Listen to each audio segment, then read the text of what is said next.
Today we're going to take a look at how to fill a refillable ink cartridge that fits many popular models including the 212, 702, 202, 220, and 288XL model cartridges. Now the first thing we need to do is remove the two plugs off the top. There's the ink fill plug and the air plug. So we're going to remove the ink plug and the vent plug. Now you can see we have two open holes. So we're going to go ahead and get some ink in our syringe to fill up the cartridge. All right, we have ink in our syringe now. All we need to do is fill the cart. So we take the syringe and we put it in the ink fill hole. So let me get my syringe. I'm going to insert it in the ink fill hole that I previously showed you. And you should be able to see ink starting to go inside the cartridge now. I currently have approximately 10 milliliters of ink in this syringe. And these cartridges will actually hold just a little bit more than that. So I'm going to go ahead and get some more ink in my syringe now.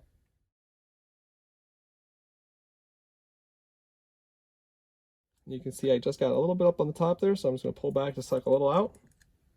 And we're good to go. The ink cartridge is now full. I'm going to go ahead and clean the top off, and I'm going to seal these plugs back up.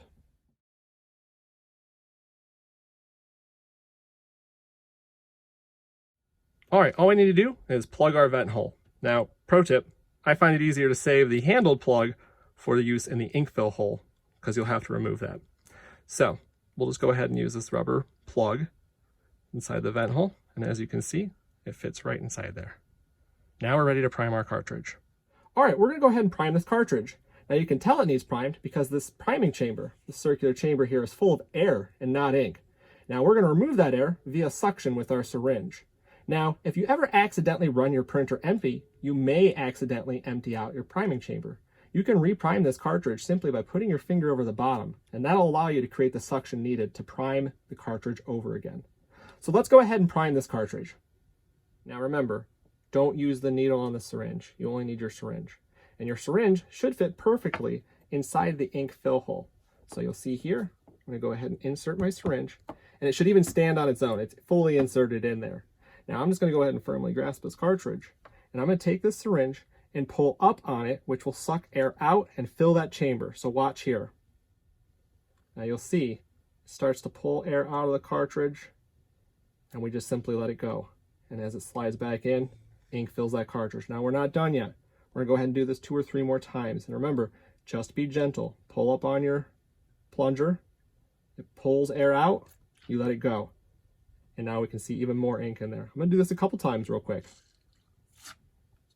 See all that ink going in? Now, that chamber is full and primed. We are ready to go. Carefully remove your syringe. It's always handy to have some paper towel by. And then take your ink plug and simply slide it back down inside your cartridge. All right, we've replaced our ink fill plug. Reminder, you have to remove the vent plug before reinstallation into your printer. Removing the vent plug allows air to enter the cartridge as ink leaves the cartridge. Failure to remove that vent plug will prevent this from working properly. Now that we've got this filled and primed, we are good to go.